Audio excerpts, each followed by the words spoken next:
A state of emergency has been declared in parts of Kazakhstan following widespread protests against fuel price hikes. Demonstrations erupted on Sunday after the announcement. Police were seen using tear gas and stun grenades to disperse crowds. Reports say at least 100 members of Kazakh security forces were injured in the clashes. Some 200 people have been detained, and the government has resigned amid the crisis. Well, some leaders say the uproar has shaken the stable image of the former Soviet republic. The oil-rich country in Central Asia has attracted billions of dollars worth of investment in fuel and metal industries. Authorities are calling for calm. During the meeting, specific instructions were given in order to resolve the current situation as soon as possible, which will be beneficial for both sides. Currently, citizens who unknowingly or for various reasons take part in such events will be asked to return home without succumbing to provocations. For more on the story, our Mahal Bardovet is standing by for us in Istanbul. Good to have you with us this hour, Mahal. What has been the latest there? Well, yes, protests continued for a second day in Kazakhstan, in the country's biggest city in Almaty, where protesters with clubs and metal bars stormed the mayor's office. Now, the building was surrounded by protesters during the day. There was an Instagram live stream by a Kazakh blogger that showed a fire blazing in the mayor's office as well. Explosions and gunfire were heard in the city during the day. Now, security forces have taken some precautions. Law enforcement officers are now standing guard near the mayor's office, and an armored personnel carrier has been stationed outside the mayor's office as well.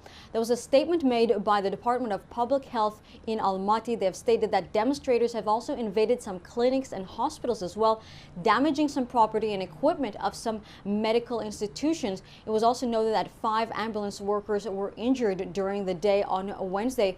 In a local news site, it was also reported that a fire broke out in the prosecutor's office building as well. It's believed to have been initiated by the protesters. Now, the 2-week state of emergency in Almaty and Mangistau also includes a curfew between 11 p.m. and 7 a.m. and it's also expected that potentially the protests might continue on Thursday as well. And give us a bit of context here. Why the outrage over the move to lift caps on fuel prices?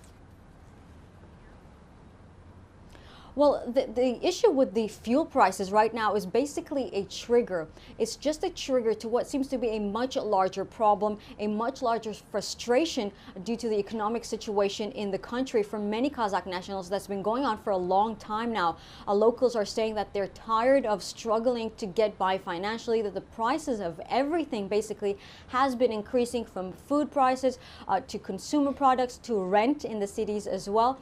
But their salaries are remaining the same. So it's really frustrating for them economically. Now, regarding the trigger itself, the fuel pricer, now Mangistau depends on cheap LPG as the main fuel for automobiles, and many Kazakh nationals have also converted their cars to use LPGs, which is far cheaper than gasoline. Now, when the price caps were lifted, this was very frustrating for these Kazakh nationals. And it's important to note that the jump in fuel prices would also affect the food prices for Kazakh nationals as well.